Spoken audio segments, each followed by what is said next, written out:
আজ রাতে শেষ হচ্ছে মালয়েশিয়ায় কর্মীদের ভিসায় যাওয়ার সময়।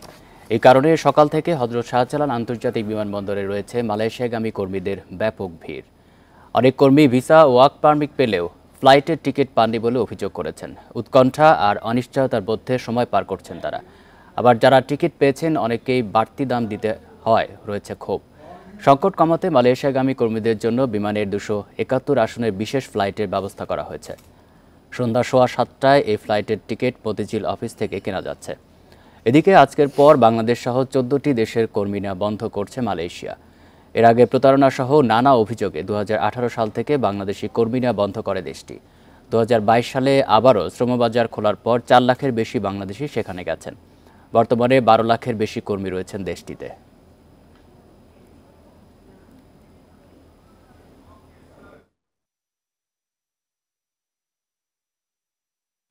আজকে এখানে আমাদের এজেন্ট এখানে আসতে বলছে যে তোমরা এয়ারপোর্টে যা রেডি হও, তোমাদের টিকিট নিয়ে আমরা আসতেছি।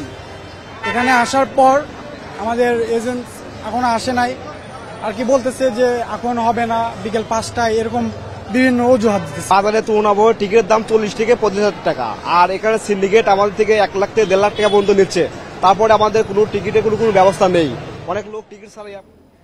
এ নিয়ে আরও জানাতে হযরত শাহজালাল আন্তর্জাতিক বিমানবন্দর থেকে যোগ দিচ্ছেন সহকর্মী আনোয়ার সাদাত নূর। আনোয়ার সাদাত, যারা টিকিট এখনো পাননি তাদের জন্য বিশেষ কোনো ব্যবস্থা নেওয়া হয়েছে কিনা? আর অনেকে অভিযোগ করছেন যে যা টিকিট বেশি দামে কিনতে হয়েছে এবং নানা ভোগান্তির শিকার হচ্ছেন, কি বলছেন তারা?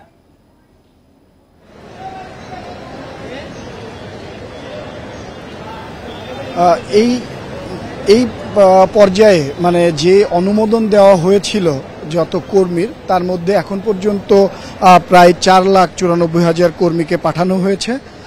আজকেও আমরা যে খবর পেয়েছি যে 1500-র মতো কর্মীকে পূর্ব নির্ধারিত টিকিট অনুযায়ী পাঠানো হবে, মানে তাদের টিকিট আছে। এছাড়া 271 জনের একটি বিশেষ বিমানের ব্যবস্থা করা হয়েছে, যাদেরকে এই বিমানে নেওয়া হবে আজকেই। এর বাইরে কিন্তু বলছে যে তারা মানে বিমান সংখ্যা বাড়ানোর চেষ্টা করছেন। পাশাপাশি মালয়েশিয়ার কর্তৃপক্ষের সাথে কিন্তু তারা দফায় দফায় বৈঠক করছেন যে সময় বাড়ানো যায় কিনা। আর এখানে যে বিমানবন্দরের সামনে অবস্থানরত যেসব কর্মীরা আছেন, মানে মালয়েশিয়াগামী বা মালয়েশিয়া যেতে ইচ্ছুক, তারা কিন্তু অনেকে বারবার বিড়ম্বনার শিকার হয়েছেন, মানে প্রতারণার শিকার হয়েছেন। যে তাদেরকে কাউকে বলা হয়েছিল যে সকাল 6টায় ফ্লাইট আছে তাদের, তারা এসে অপেক্ষা করছেন। পরবর্তীতে এজেন্সি তাদের আর ফোন ধরছেন না বলে অভিযোগ করছেন এখানে অপেক্ষারত অনেকেই। আবার অনেক অভিযোগ করছেন যে গত 2 দিন ধরে এজেন্সি তাদের সাথে যোগাযোগ বন্ধ করে দিয়েছেন। তারপরও তারা শেষ আশা হিসেবে এই বিমানবন্দরে এসে অপেক্ষা করছেন যে যদি তাদের কাঙ্ক্ষিত টিকিট এজেন্সিগুলো তাদের কাছে পৌঁছে দেন। এর মধ্যে কিন্তু অনেকেই অভিযোগ করছেন যে বাড়তি দামে, মানে দ্বিগুণের বেশি বা অনেকে 3 গুণ পর্যন্ত টাকা দিয়েছেন বিমানের টিকিট পাওয়ার জন্য। তারপরেও কিন্তু তারা টিকিট পাননি। এজেন্সিগুলো তাদেরকে আগে থেকে বলেছিল যে যেহেতু টিকিট সংকট, তাদেরকে বেশি দাম দিয়ে টিকিট কিনতে হবে। সেই কথা অনুযায়ী তারা কিন্তু 2 গুণের বেশি, অনেকে বলছেন যে 40 থেকে 45,000 টাকা মানে অন্য সময়ের টিকিট ভাড়া লাগে, কিন্তু সেইখান থেকে তাদের কাছ থেকে কিন্তু 1 লাখের বেশি, কেউ বলছেন 1,30,000 টাকা পর্যন্ত তারা বিমানের টিকিট বাবদ জমা দিয়েছেন এজেন্সির কাছে, কিন্তু তারা এখনও সেই টিকিট বুঝে পাননি। অনেকে বলছেন যে তাদেরকে আশা দেওয়া হচ্ছে যে সকালের ফ্লাইট ক্যান্সেল হয়েছে, কিন্তু তাদেরকে বিকেলের ফ্লাইটে নিয়ে যাওয়ার ব্যবস্থা করা হবে। তারা সেই আশাতে আছেন, কিন্তু এখন পর্যন্ত আমরা বিমানবন্দরে সেসব এজেন্সির কাউকেই বা কোনো প্রতিনিধিকেই দেখতে পাইনি বা তাদের সাথে কথা বলার সুযোগও হয়নি। আমরা বাইরের সাথেও বারবার একাধিকবার ফোনে যোগাযোগ করেছিলাম তাদের সাথে কথা বলার জন্য, তাদের কোনো সদুত্তর পাওয়া যাচ্ছে না। তারা শুধুই বলছেন যে তারা সময় বাড়ানোর জন্য মালয়েশিয়া কর্তৃপক্ষের সাথে কথা বলছেন কিভাবে এই মানে সময়টা বাড়ানো যায়, যেহেতু এখনো প্রায় 31,000-এর মতো কর্মী সংখ্যা যেতে বাকি আছে, মানে যারা টিকিট পাননি। যেহেতু এই বিপুল সংখ্যা একই দিনে বা একই বারে পাঠানো সম্ভব না, তাই তারা বলছেন যে কিভাবে সময় বাড়ানো যায় সেই চেষ্টাটাই তারা করছেন। অন্যদিকে ভোগান্তির কথা বলছেন যে এখানে অপেক্ষারত কর্মীরা যারা যেতে চান মালয়েশিয়া। বিমানবন্দর থেকে জানাচ্ছিলেন সহকর্মী আনোয়ার সাদাত নূর। এবার এ নিয়ে আলোচনা করতে রাজধানী বনানী থেকে আমাদের সাথে যোগ দিচ্ছেন অভিবাসন বিশেষজ্ঞ আসিফ মনির।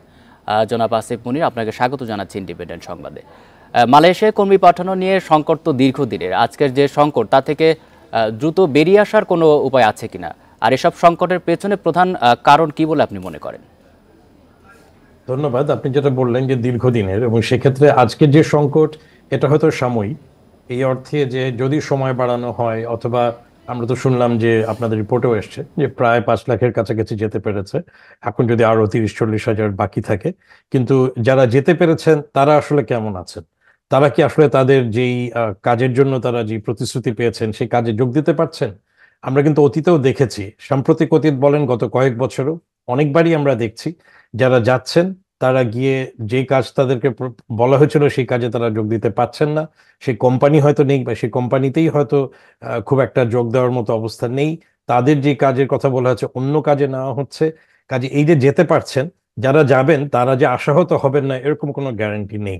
আবার যারা যাচ্ছেন আমরা কিন্তু মাঝে মাঝেই দেখছি যে তাদেরকে ফেরত পাঠানোর একটা কথা সব মাঝে মাঝে মালয়েশিয়া বলছে, বিশেষ করে যাদের বৈধতা নেই। তো এইটার সংকটের পেছনে আসলে আছে যে একটা অব্যবস্থাপনা রয়েছে এবং কিছু দুর্নীতি রয়েছে, যেটা বাংলাদেশ এবং মালয়েশিয়া উভয় পক্ষে রয়েছে। অধিকাংশ ক্ষেত্রে দোষটা দেওয়া হয় রিক্রুটিং এজেন্সিদের উপরে, কিন্তু সেখানে আসলে কিছু, যেটা গত কয়েকদিনও বিভিন্ন গণমাধ্যমে এসেছে, যে এখানে কিছু ক্ষমতাধর মানুষরা রয়েছেন বাংলাদেশের এবং মালয়েশিয়াতে। কারণ আমরা দেখেছি যে মালয়েশিয়াতে কোন কোম্পানিতে নিয়োগ হবে, অথবা এর আগে যখন আমরা সিন্ডিকেটের কথা শুনেছিলাম কোন কোন এজেন্সির মাধ্যমে হবে, সব কিন্তু নির্ধারণ করেছে মালয়েশিয়া। তো সেটি একটি অস্বচ্ছতার জায়গা। কেন মালয়েশিয়া নির্ধারণ করবে যে এখান থেকে কোন জায়গায় যাবে? এবং সেখানে আসলে দূতাবাসের কি ভূমিকা? আমরা দেখছি যে আমাদের দূতাবাস এবং আমাদের এই ব্যাপারে এক ধরনের একটা দুর্বলতা রয়েছে। আমরা মালয়েশিয়ার উপরে বা প্রবাসের উপরেই ছেড়ে দিয়ে রাখি সিদ্ধান্তের জায়গাগুলো, শুধু মালয়েশিয়া না, অন্যান্য ক্ষেত্রেও। তা আমাদের যখন আমরা মধ্যম আয়ের দেশের দিকে যাচ্ছি, আমাদের এই ক্ষেত্রে আরেকটু কঠোর অবস্থান নেওয়া দরকার ছিল। তো একটি হচ্ছে যে অসাধু একটি প্রক্রিয়া চক্র রয়েছে, আরেকটি হচ্ছে আমাদের সরকারের দুর্বলতা এই ব্যাপারটিকে আরো নিয়ন্ত্রণাধীন আনার ক্ষেত্রে। আপনি বলছিলেন যে শুধু মালয়েশিয়া না, অন্যান্য শ্রমবাজারেও কর্মী পাঠানোর ক্ষেত্রেও মাঝে মধ্যে সংকট দেখা দেয়। এই সংকট সমাধানের উপায় কি? সংকট সমাধানের একটা উপায় হচ্ছে আমার দেশে, আমি বারবারই আমরা বলছি যে আমাদের এখান থেকে যারা যাচ্ছেন তাদেরকে আরো দক্ষ হতে হবে, কিন্তু সেই জন্য যথেষ্ট প্রক্রিয়া দ্রুততম ভাবে আগাচ্ছে না। হ্যাঁ, হচ্ছে, কিছু কিছু কারিগরি প্রতিষ্ঠান হচ্ছে, আমাদের যে কারিগরি প্রশিক্ষণের জন্য যে ব্যবস্থাগুলো, কিছু কিছু উদ্যোগ হচ্ছে, কিন্তু এই মার্কেটটি এত দ্রুত চলমান এবং কম্পিটিটিভ যে সেখানে আমি যদি 1 বছর 2 বছর 3-4 বছর লাগাই আমার প্রশিক্ষণের প্রক্রিয়াকে ঠিক করতে, তাহলে দেখা যাবে যে আমি অন্যান্য যে শ্রমবাজার অন্যান্যরা পাঠাচ্ছে অন্যান্য দেশ থেকে, আমাদের প্রতিবেশী দেশ থেকে, তারাই কিন্তু সে বাজারটা দখল করে নেবে। তো সেটি একটি জায়গা। আরেকটি হচ্ছে যে নিয়মতান্ত্রিক ভাবে দেওয়ার যে বিষয়টি, এখানে অনেক সময় এখানে আপনাদের রিপোর্টও আছে যে টিকেটের দাম বেশি নেওয়া হচ্ছে। এখন এগুলো সবই তো আসলে কম্পিটিটিভ মার্কেট। তো সেইখানে অবশ্যই আমাকে আগে প্রস্তুতি নিতে হবে, আগে ব্যবস্থা থাকতে হবে। সেটি যদি না থাকে তাহলে কিন্তু খুব কঠিন ভবিষ্যতে এটাকে নিয়ন্ত্রণাধীন আনা। তো সরকারের আসলে ঢেলে সাজানো উচিত অন্যান্য কোন কোন দেশে কিভাবে আমরা এটাকে মানে আমাদের শ্রম বাজারকে প্রসারিত করব। তো সেটা না হলে আমরা গুটি কয়েকটি দেশেই কিন্তু আসলে সব সময় চিন্তা করে আসছি, এটাকে না বাড়ালে হবে না। জনাব আসিফ মনির, আপনাকে অসংখ্য ধন্যবাদ দিচ্ছি আমাদেরকে সময় দেওয়ার জন্য। জ্বালানির দাম বাড়ায় ক্ষোভ জানিয়েছেন সাধারণ মানুষ। তারা বলছেন এর প্রভাবে নিত্যপণ্যের দাম আরও বাড়বে। এছাড়া শুধু পরিবহন নয়, অন্যান্য সব খাতেই পড়বে এর প্রভাব। মূল্যস্ফীতি এড়াতে জ্বালানি খাতে কর কমানোর পরামর্শ জ্বালানি বিশেষজ্ঞদের। জ্বালানি তেলের নতুন দাম নির্ধারণ করে বৃহস্পতিবার প্রজ্ঞাপন জারি করে মন্ত্রণালয়। এবার প্রতি লিটার ডিজেল ও কেরোসিনের দাম 107 টাকা থেকে বেড়ে হয়েছে 107 টাকা 75 পয়সা। ভেজাল প্রতিরোধে কেরোসিনের দাম ডিজেলের সমান রাখা হয়। পেট্রোল ও অকটেনের দাম বেড়েছে লিটারে 2.5 টাকা। আন্তর্জাতিক বাজারের সঙ্গে সামঞ্জস্য রাখতে মার্চ থেকে জ্বালানির স্বয়ংক্রিয় মূল্য নির্ধারণ শুরু করে সরকার। সে হিসেবে প্রতি মাসে নতুন দাম ঘোষণা করা হচ্ছে। প্রথম 2 দফায় দাম কমার পর দাম বাড়ল 2 দফা। ভোক্তারা বলছেন বাজারে এমনিতেই নিত্যপণ্যের দাম চড়া, এর মধ্যে আবারও জ্বালানির দাম বাড়ায় জীবনযাত্রার ব্যয় আরও বাড়বে, সংসার চালানোই কঠিন হয়ে পড়বে। মাঝখানে বাড়ায়, তারপর আবার 5 টাকা কমাইছে, না কয়টা 4 টাকা কমাইছিল, তারপরে কিছুদিন যাইতে আবার বাড়ায় দিছে। এটা অবশ্যই তো আমাদের যারা আর কি আমরা আর কি মিডল ক্লাস ফ্যামিলি অবশ্যই প্রভাব পড়বে। আপনার একটা জিনিস দাম বাড়ায় দিল 3 টাকা, বাড়ায় দিয়ে দেখাই দিল ওইখানে 1 টাকা কমাই দিল, আবার কিছুদিন পর সেই জায়গায় চলে গেল। তার মানে ওই জায়গা কিন্তু নিয়েই নিল। তেলের দাম বাড়লে দেখা যাবে সব কিছুর দামই বাড়বে। 2.5 টাকা বাড়ছে তেলের দাম, বাস ভাড়া দেখেন কত বাড়ে। বিশেষজ্ঞরা বলছেন আন্তর্জাতিক বাজারের তুলনায় এখনও দেশে জ্বালানির দাম অনেক বেশি, তাই এ খাতে কর কমিয়ে দাম সমন্বয় করা হলে মূল্যস্ফীতি কমে আসবে। আন্তর্জাতিক বাজারে যে দামটা আছে এবং এখানে যে দামটা ফিক্স করা হয় প্রথম থেকেই এটা এখানে বেশ বেশি, মানে প্রায় 15 টাকার মতো বেশি, যেটা সরকার একটা রাজস্ব আয় হিসাবে এখান থেকে তারা গ্রহণ করছে। কমোডিটির উপরে সরকারের কোনো রকমের ট্যাক্স থাকা উচিত না, কারণ এটা অত্যন্ত একটা ইম্পর্টেন্ট কমোডিটি, যেটার সাথে এই মূল্যস্ফীতির একটা বিরাট সম্পর্ক আছে। এবার নতুন জ্বালানির দাম কার্যকর হবে 1 জুন থেকে। এর আগে সবশেষ গত 30 এপ্রিল ডিজেল ও কেরোসিনের দাম লিটার প্রতি 1 টাকা এবং অকটেন ও পেট্রোলের দাম লিটার প্রতি 2 টাকা 25 পয়সা করে বাড়ানো হয়। ইফাতারা, ইন্ডিপেন্ডেন্ট নিউজ। উজান থেকে নেমে আসার ঢলে প্লাবিত হয়েছে সিলেটের 7 উপজেলা। আকস্মিক বন্যায় পানিবন্দী 5.5 লাখ মানুষ। 5,000 মানুষ গেছেন আশ্রয় কেন্দ্রে। প্রস্তুত রাখা হয়েছে সেনাবাহিনীকে। সুরমার পানি বৃদ্ধি অব্যাহত আছে সুনামগঞ্জেও। ভারত থেকে নেমে আসা পাহাড়ি ঢলে বন্যার কবলে সিলেটের সীমান্ত এলাকায় ঘরবাড়ি ছেড়ে সহায় সম্বল নিয়ে আশ্রয়ের খোঁজে বানভাসী মানুষ। সিলেটের 349টি আশ্রয় কেন্দ্রে আশ্রয় নিয়েছেন 5,000 মানুষ। ও আত্মীয় আইসি ভাই আইয়া তো মানে বলে তো আশ্রয় লইলাম। খেতা বালি সব কিছু বাসন আর কিচ্ছু আনতাম পারছি না। জনপ্রতিনিধিরা জানিয়েছেন বন্যার্তদের জন্য ত্রাণ সামগ্রী বরাদ্দ দেওয়া হলেও সেগুলো নিয়ে আসার মতো ব্যবস্থা নেই। প্রায় 7 থেকে 8টি জায়গার মধ্যে 1 থেকে 1.5 কিলোমিটার করে বন্যায় প্লাবিত হয়ে ডুবে আছে। সেই হিসাবে আমরা কোনো গাড়ি ব্যবহার করতে পারতেছি না। ঢোল সেই পরিমাণ ঢোল, যে ঢোলের কারণে নৌকা উজান দিয়ে উপজেলায় যেতে পারছে না। সেজন্য আমরা উপজেলার থেকে আমাদেরকে চাউল বরাদ্দ দেওয়া হয়েছে, শুকনো খাবার আনার কথা বলা হয়েছে, কিন্তু আমরা আনতে পারতেছি না। আকস্মিক বন্যা পরিস্থিতি সামাল দিতে সব ধরনের প্রস্তুতি নেওয়ার কথা জানিয়েছে জেলা প্রশাসন। এর পরিস্থিতি যদি আরো অবনতি হয়, আমরা আমাদের উদ্ধার কার্যক্রম আরো শক্তভাবে আমরা চালাবো এবং প্রয়োজন হয় এই দুর্যোগ মোকাবেলায় মানুষকে উদ্ধার কার্য সহায়তার জন্য সেনাবাহিনী প্রস্তুতি নিয়েছে। তারা যে কোনো সময় আসতে পারবে।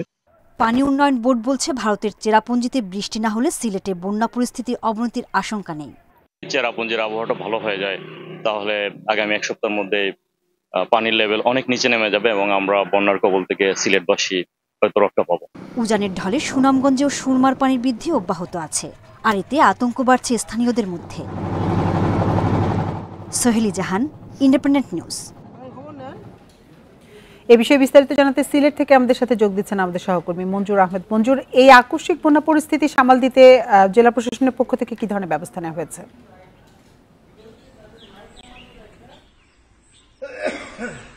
দেখুন, ভারত থেকে নেমে আসা উজানের দলে মূলত সিলেটের 5টি উপজেলায় বন্যা পরিস্থিতি সৃষ্টি হয়েছে। সেটা আকস্মিক বন্যায় বলা যায়, কারণ গতকাল যেভাবে পানি এসেছিল তীব্র বেগে, আজকে কিন্তু পানি কমতে শুরু করেছে তেমনি ভাবে। আমি যদি বলি সিলেটের গোয়াইনঘাট, জৈন্তাপুর, কানাইঘাট এসব এলাকায় পানি অন্তত 50 সেন্টিমিটারের উপরে কমেছে আজকে একদিনেই। এবং আজকে সবচেয়ে আশার খবর হচ্ছে আজকে সকাল থেকে বৃষ্টি হচ্ছে না, এবং বৃষ্টি না হওয়ার কারণে কিন্তু পানি দ্রুত কমে যাচ্ছে, ভাটির দিকে চলে যাচ্ছে পানি। সিলেটের যে প্রধান যে নদীগুলো আছে সুরমা, কুশিয়ারা, সুরমার পানিটা কিছুটা বেড়েছে, কিন্তু কুশিয়ারার পানি কমেছে, সারি নদীর পানি বিপদসীমার নিচে নেমে গেছে, পিয়াই নদীর পানিও বিপদসীমার নিচে নেমে গেছে। সেক্ষেত্রে বলা যায় যে এখন আসলে বন্যা পরিস্থিতি, যে উদ্ভূত পরিস্থিতি তৈরি হয়েছিল গতকাল, সেটা থেকে একটু ভালো দিকে যাচ্ছে পরিস্থিতি। জেলা প্রশাসন যেটা বলছিলেন যে হঠাৎ করে যে আকস্মিক বন্যা এসেছে, গতকাল অনেক মানুষ আটকা পড়েছিলেন, তাদেরকে জেলা প্রশাসন উদ্ধার করেছে, পাশাপাশি বিজিবিও উদ্ধার তৎপরতা চালিয়েছে, মানুষকে আসলে নিরাপদ আশ্রয়ে নিয়ে এসেছে। এখন পর্যন্ত আসলে বেশ কয়েকটি আশ্রয় কেন্দ্র খোলা হয়েছে, কিন্তু 5,000 মানুষ আশ্রয় কেন্দ্রে অবস্থান নিয়েছেন এই 5টি উপজেলার মধ্যে, এবং এই আশ্রয় কেন্দ্রগুলোতে পর্যাপ্ত খাবার দেওয়া হচ্ছে, শুকনো খাবার দেওয়া হচ্ছে, পাশাপাশি রান্না করে খাবারও বিতরণ করা হচ্ছে। এবং যেহেতু পানি ধীরে ধীরে নেমে যাচ্ছে, যারা গতকাল ইমার্জেন্সি ভাবে আশ্রয় কেন্দ্রে গিয়েছিলেন তারা অনেকে বাড়ি ফিরেছেন, যেহেতু পানি নেমে গেছে তারা বাড়িঘর পরিষ্কার কাজ করছেন। তবে আশার খবর হচ্ছে যে সিলেটে যদি বৃষ্টিপাত না হয় সেক্ষেত্রে বন্যা পরিস্থিতির উন্নতি হবে এবং এই পরিস্থিতি দীর্ঘমেয়াদী হবে না বলে বলছে পানি উন্নয়ন বোর্ড। আপনি জানেন যে গত 24 ঘন্টায় কিন্তু চেরাপুঞ্জিতেও বৃষ্টিপাত হয়নি, মাত্র 192 মিলিমিটার বৃষ্টি হয়েছে, সেক্ষেত্রে সিলেটে হয়েছে 55 মিলিমিটার। কিন্তু আজকে সকাল থেকে এখন পর্যন্ত বৃষ্টি হয়নি। চেরাপুঞ্জির বৃষ্টির উপরে নির্ভর করছে কিন্তু সিলেটের বন্যা পরিস্থিতির উন্নতির এবং অবনতি। যদি চেরাপুঞ্জিতে বেশি বৃষ্টিপাত হয় এখানে অবনতি হবে, কারণ এই ঢলটা কিন্তু সিলেটের যে প্রধান নদীগুলো দিয়ে কিন্তু সাগরে নেমে যায় এই পানিগুলো। সেক্ষেত্রে চেরাপুঞ্জিতে গতকাল যেখানে প্রায় 600 মিলিমিটার বৃষ্টি হয়েছে, কিন্তু আজকে সেখানে মাত্র 190 মিলিমিটার হয়েছে। বৃষ্টিপাতের পরিমাণও কমে গেছে চেরাপুঞ্জিতেও। তবে আবহাওয়া পূর্বাভাস যেটা বলছে যে আগামী 3 জুন পর্যন্ত কিন্তু চেরাপুঞ্জিতে বৃষ্টির পূর্বাভাস তারা দিয়েছেন এবং বলেছেন যে সেখানে বৃষ্টিপাত হওয়ার সম্ভাবনা আছে। এই 3 দিন হয়তো নদীর পানি কিছুটা বাড়তে পারে, এরপরে কিন্তু পরিস্থিতি স্বাভাবিক হয়ে আসবে। এবং বাংলাদেশেও কিন্তু আবহাওয়া অধিদপ্তর বলছে যে সিলেট অঞ্চলে সিলেট অঞ্চলে বৃষ্টিপাত হওয়ার সম্ভাবনা আছে। যদি বৃষ্টিপাতের পরিমাণ বেশি হয় হয়তো বন্যা পরিস্থিতির কিছুটা অবনতি হবে, নতুবা উন্নতি হবে। সিলেট থেকে বন্যা পরিস্থিতি সবশেষ তথ্য জানাচ্ছিলেন সহকর্মী মঞ্জুর আহমেদ। এদিকে বন্যা পরিস্থিতির অবনতি হয়েছে ভারতের আসামেও। এরই মধ্যে বন্যায় একজনের মৃত্যুর কথা জানিয়েছে আসামের দুর্যোগ ব্যবস্থাপনা বিভাগ। এ নিয়ে মৃতের সংখ্যা বেড়ে দাঁড়ালো 4 জনে। রাজ্যটি 9 জেলায় ক্ষতিগ্রস্তের সংখ্যা অন্তত 2 লাখ, এর মধ্যে 36,000 শিশু। আশ্রয়কেন্দ্রে ঠাঁই নিয়েছেন 35,000-এর বেশি মানুষ। একই সাথে ব্রহ্মপুত্র ও বরাকের মতো গুরুত্বপূর্ণ নদীর পানি বাড়ছে। বন্যা পরিস্থিতির অবনতি হয়েছে মণিপুরে। ঘূর্ণিঝড় রিমালের প্রভাবে সেখানে ভারী বৃষ্টিতে তলিয়ে গেছে বিস্তীর্ণ এলাকা। ক্ষতিগ্রস্ত হয়েছে 1,88,000 মানুষ। পানিবন্দী 24,000-এর বেশি ভবন। নাম্বুল ও ইম্ফল নদীর পানি বাড়ায় পরিস্থিতির আরও অবনতি হওয়ার আশঙ্কা করা হচ্ছে।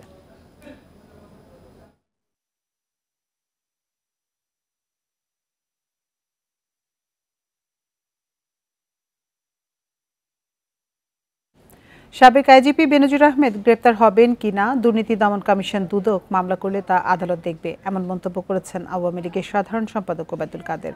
সকালে ধানমন্ডিতে দলের সভাপতি রাজনৈতিক কার্যালয়ে তিনি একথা বলেন। বেনজির সপরিবারে দেশ ত্যাগ করেছেন কিনা এমন প্রশ্নের জবাবে ওবায়দুল কাদের জানান, তার বিদেশ চলে যাওয়ার ব্যাপারে জানা নেই, তবে দুর্নীতি করলে কেউ ছাড় পাবে না বলে আবারও হুঁশিয়ারি দেন তিনি। জানান, দুর্নীতিবাজদের সব তথ্য প্রধানমন্ত্রীর কাছে আছে। এছাড়া বিএনপির আন্দোলনের বিষয়ে কাদের বলেন, তারাই গণতন্ত্রকে ধ্বংসের কিনারায় নিয়ে নির্বাচনকে তামাশায় পরিণত করেছিল।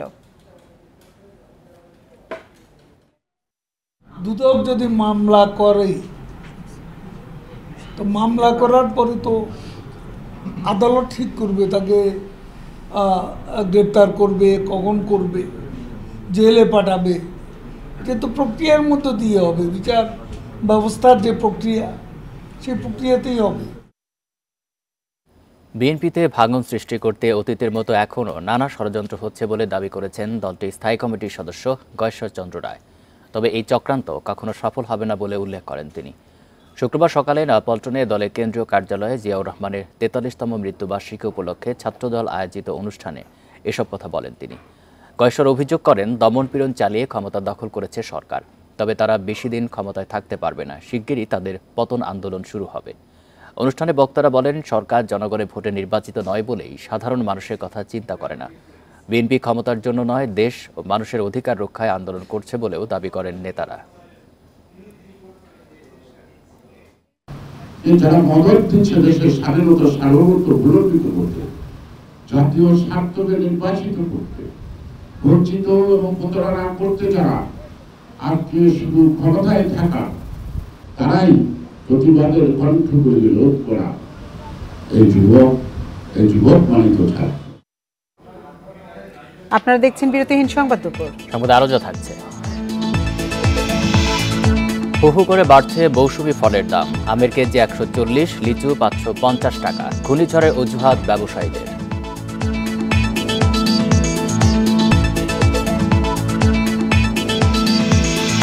রিমালের তাণ্ডব থেকে ঘুরে দাঁড়াচ্ছে উপকূলবাসী, ঘর মেরামতের চেষ্টা, এখনো বিদ্যুৎ বিচ্ছিন্ন অনেক এলাকা।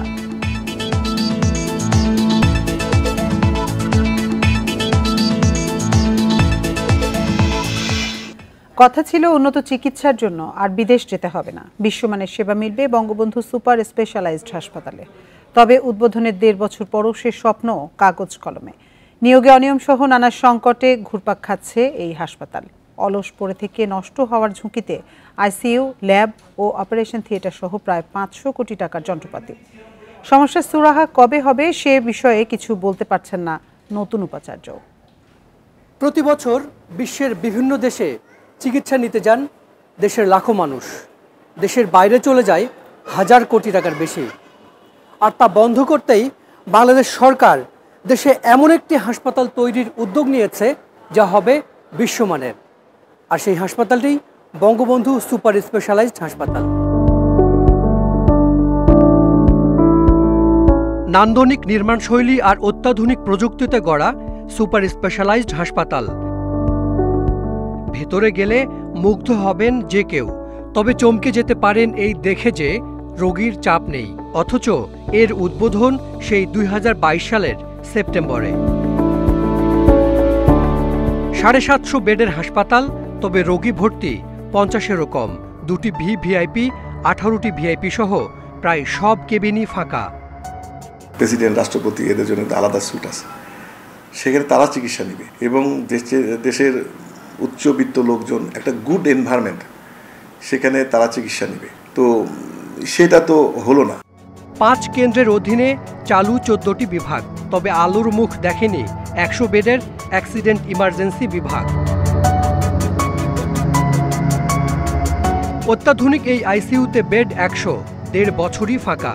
অথচ অন্য হাসপাতালে আইসিইউ বেডের জন্য ভয়াবহ হাহাকার।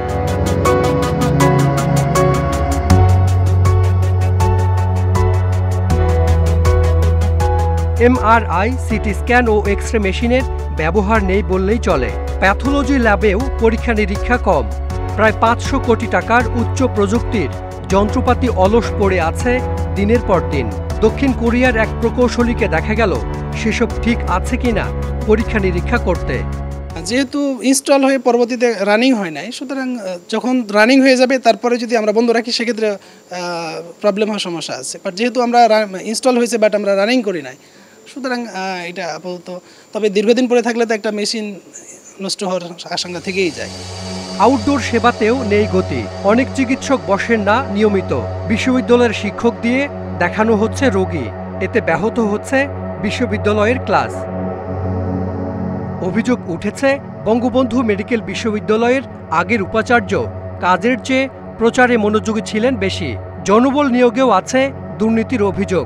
নতুন উপাচার্য বলছেন সব সংকট চিহ্নিত, তবে বলতে পারছেন না কবে মিলবে কাঙ্ক্ষিত সেবা।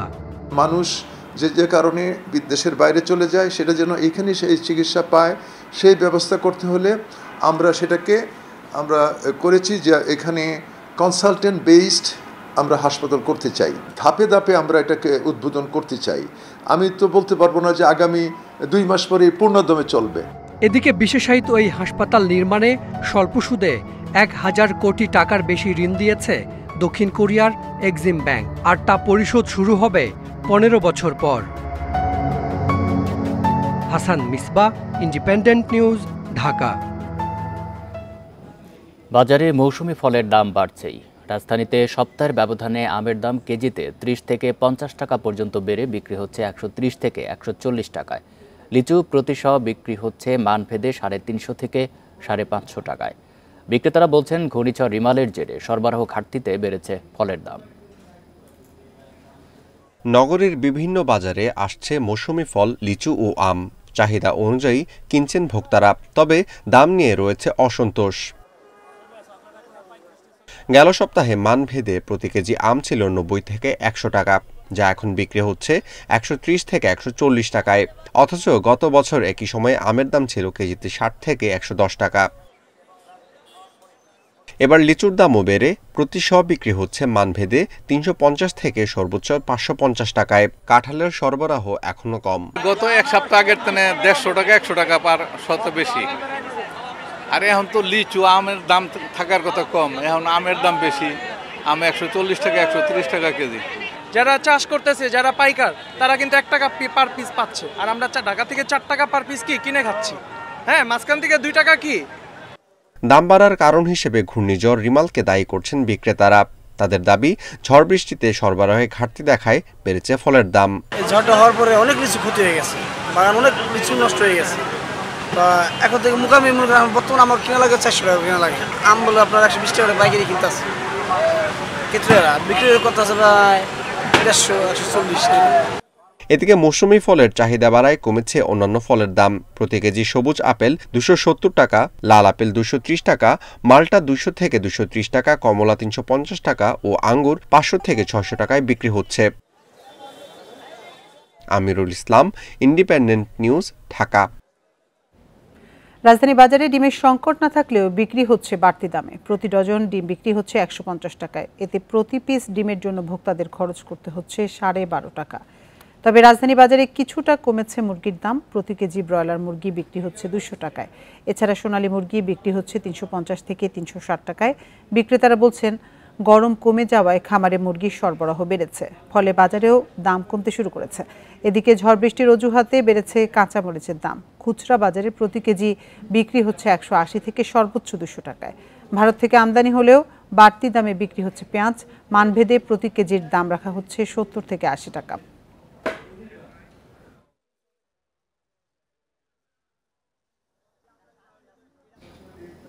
দেশের বিভিন্ন বাজারে হঠাৎ করে বেড়েছে সবজির দাম। এছাড়া এখনও বাড়তি দামে বিক্রি হচ্ছে পেঁয়াজ ও আলু। বিক্রেতাদের দাবি, ঘূর্ণিঝড় রিমালের কারণে বাজারে সরবরাহ ঘাটতিতে বেড়েছে পণ্যের দাম। আর ক্রেতাদের দাবি, সিন্ডিকেটের দৌরাত্ম্য ও মনিটরিংয়ের অভাবে বাজারে দর চড়ছেই। চট্টগ্রামের বাজারে কমেছে মুরগি ও ডিমের দাম। গত সপ্তাহের তুলনায় এ সপ্তাহে ডজন প্রতি 5 টাকা কমেছে ডিমে। ফার্মের ডিম 145, দেশি মুরগির ডিম 240 এবং হাঁসের ডিম 180 টাকায় বিক্রি হচ্ছে। এছাড়া প্রতি কেজি ব্রয়লার মুরগি 200, দেশি মুরগি 600 এবং সোনালী মুরগি 350 টাকায় মিলছে। তবে ঘূর্ণিঝড়ের অজুহাতে বেড়েছে সবজির দাম। বৃষ্টি তুয়ার টান হয়েছে, তো সেই জন্য একটু খ্যাত পোলা ক্ষতি, সেই জন্য মানে একটু সবজির দাম বাড়তি 210 টাকা। আর ধরেন আলুর দাম, সবজি আগে যেটা 50 টাকা ছিল এটা 60 টাকা হয়ে গেছে। বরিশালে এখনো ঊর্ধ্বমুখী আলু, পেঁয়াজ ও আদার দাম। এই সপ্তাহেও কেজি প্রতি আলু 55, পেঁয়াজ 70 থেকে 75, রসুন 220 থেকে 30 এবং আদা কেজিতে 20 টাকা বেড়ে এই সপ্তাহে 250 টাকায় বিক্রি হয়েছে। তবে বরিশালের প্রতিটি সবজির দাম কেজিতে 10 থেকে 15 টাকা পর্যন্ত বেড়েছে। বাজার অবস্থা তো আগুন, এত ঊর্ধ্বমুখী বাজার হইলে সাধারণ পাবলিকের ক্রয় ক্ষমতা সীমানা শেষ। দূর থেকে যারা আমদানি করে বরিশালে, আমরা তো বরিশাল থেকে মাল কিনি, তারা বলতে পারবে এটা কিসের জন্য বাড়ছে। একই পরিস্থিতি বগুড়াতেও। এখানেও বাড়তি দামে বিক্রি হয়েছে ডিম ও সবজি। মোটামুটি সবজির আমদানিও আছে, কিন্তু আলুর দামও আগের দামের মতনই আছে। পেঁয়াজের দামটা একটু বাড়ছে, কাঁচামরিচ একটু বাড়ছে, কাঁচামরিচ 160 টাকা কেজি বিক্রি হচ্ছে। বাজার যে স্থিতিশীল না, তারপরেও মনে করেন আমরা যে কিনতেছি, এটা যদি ভোক্তা অধিকাররা ওনারা যদি একটু সহযোগিতা করেন আমাদের, তাহলে হয়তো বাজার দরটা একটু মানে নিয়ন্ত্রণে আসে। তবে ভিন্ন চিত্র রাজশাহীতে শুধু পেঁয়াজ বাড়তি দামে বিক্রি হলেও গত সপ্তাহের তুলনায় কমেছে সবজি ও কাঁচামরিচের দাম। Sadequr Rahman Siddiqui, independent news. ঘুরে দাঁড়ানোর লড়াইয়ে ঘূর্ণিঝড় রিমালে ক্ষতিগ্রস্ত উপকূলবাসী। পানি নেমে যাওয়ার পর অনেক এলাকায় জীবনযাপন স্বাভাবিক অবস্থায় ফিরতে শুরু করেছে। ঝড়ের আঘাতে ভেঙে যাওয়া ঘর মেরামত করেছেন ক্ষতিগ্রস্তরা। এদিকে ঘূর্ণিঝড়ের পর কয়েকদিন পার হলেও এখনো অনেক এলাকা বিদ্যুৎ বিচ্ছিন্ন। উপকূলের জনপদে আঘাতের চিহ্ন রেখে গেছে ঘূর্ণিঝড় রিমাল। পিরোজপুরে বিধ্বস্ত হয়েছে 3000-এর বেশি ঘরবাড়ি। স্বাভাবিক জীবনে ফিরতে ভাঙা ঘর মেরামতে কাজ করছেন ক্ষতিগ্রস্তরা। এই এলাকায় কাজবাজ করে বিদ্যুতে তাদের জানাতে, তারা বলে যে আপনারা প্রত্যেকটা ঘর থেকে টাকা উঠান, তাহলে আমরা বিদ্যুতের সংযোগটা তাড়াতাড়ি কিনে দেবো। ঝড়ে বরগুনায় ক্ষতিগ্রস্ত 17,000 বসতঘর। যাদের সক্ষমতা আছে তারা এরই মধ্যে ঘর মেরামতের কাজে লেগে গেছেন, কিন্তু যাদের সামর্থ্য নেই তারা আছেন সহায়তার আশায়। সহযোগিতা তো চাই, কারণ ঘর দুয়ার তো ভেঙে আছে এবং ওই যে গাছ পড়ে পুরোটাই বারান্দা ভেঙে আছে। এই গাছপালা সরাইতে আছি, কি করবো, নাইলে কীভাবে থাকবো কোন, পানি পড়বে এই জন্যে। দুর্যোগের পর ঘুরে দাঁড়ানোর লড়াইয়ে পটুয়াখালীবাসী। রাস্তাঘাটে ভেঙে পড়া গাছ সরাতে নিজস্ব উদ্যোগে কাজ শুরু করেছেন স্থানীয়রা। জোয়ার জলোচ্ছ্বাসের পানি এখনো নামেনি অনেক এলাকা থেকে। দুর্গত এলাকায় আছে খাবার পানির সংকটও। খাল বিলের পানি খুব নষ্ট হয়ে গেছে, এরা এগুলো ব্যবহার করতে পারতেছে না, আমরা খাবার পানি পাইতেছি না। এদিকে অনেক এলাকায় এখনও স্বাভাবিক হয়নি বিদ্যুৎ সরবরাহ। পল্লী বিদ্যুতের লাইন সচল করতে কাজ করছে কর্তৃপক্ষ। সোহেলি জাহান, ইন্ডিপেন্ডেন্ট নিউজ। আর এই ছিল বিরোধীহীন সংবাদ দুপুরের আজকের আয়োজন। ইন্ডিপেন্ডেন্ট টেলিভিশনের সব খবরের আরও বিস্তারিত জানতে চোখ রাখুন ফেসবুক, এক্স এবং ইউটিউবে। ধন্যবাদ সবাইকে।